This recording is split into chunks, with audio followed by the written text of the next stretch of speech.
You know, in Sleeping Beauty, you know, Sleeping Beauty goes to sleep. And the reason she goes to sleep is because you have to remember what happens is she has parents who are quite old. And so they're pretty desperate to have a child, like so many people are now. And they only have one child, like so many people do now. And they don't want anything to happen to this child. Because like, hey, it's a miracle. And there's only one of them. And she's the princess. And so it's like, we're not letting anything around her. So they have a big christening party, right? And they invite everybody. But they don't invite Maleficent. And Maleficent is the terrible mother. She's nature.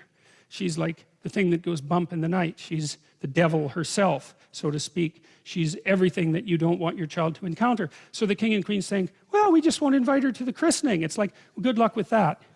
That's an Oedipal story, right? The Oedipal mother is the mother who devours her child by refusing, by overprotecting him or her, so that instead of being strengthened by an encounter with the terrible world, they're weakened by too much protection, and then when they're let out into the world, they cannot live.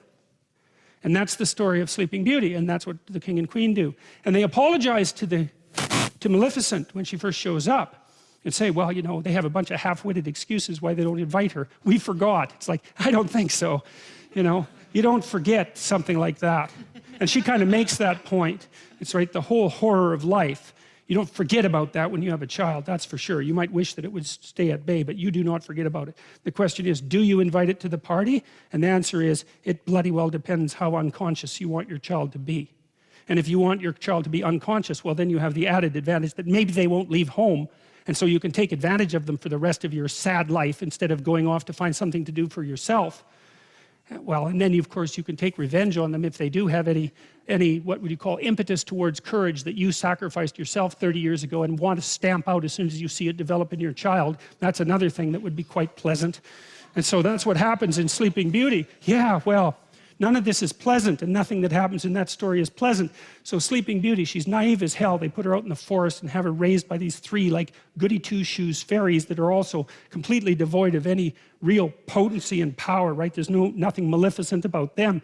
And then the first idiot prince that wanders by, she falls in love with so badly that she has post-traumatic stress disorder when he rides off on his horse, right? That's what happens. And then she goes into the castle and she's all freaked out because she met the love of her life for like 5 minutes, for God's sake. And you know, that's when the spinning wheel, that's the wheel of fate, pops up and she pricks her finger, right?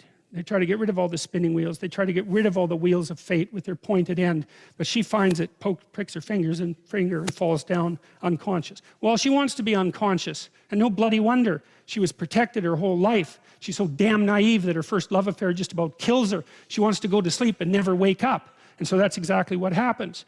And then she has to wait for the prince to come and rescue her. Well, you think, how sexist can you get, that story?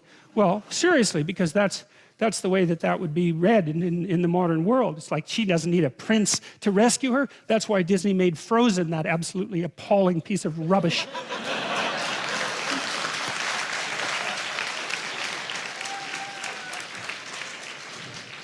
So, you know, you can say, well, the princess doesn't need a prince to rescue her, but you know, that's a boneheaded way of looking at the story, because the prince isn't just a man who's coming to rescue the woman. And believe me, he's got his own problems, right? He's got a whole goddamn dragon he has to contend with.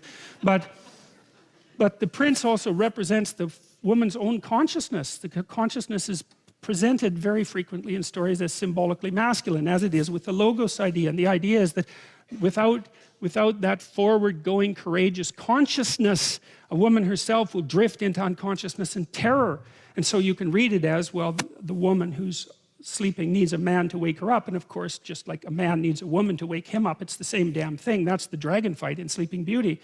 But it's also the case that if she's only unconscious, all she can do is lay there and sleep, like the sleep of the naive and damned. She has to wake herself up and bring her own consciousness, her own masculine consciousness into the forefront so that she can survive in the world. And of course, women are trying to do that like mad, but that's partly what's represented in a story like that. And that's partly what's implicit in this idea, is that unless the woman is taken out of man, so to speak, then she isn't a human being. She's just a creature. And that's partly what's embedded in this story.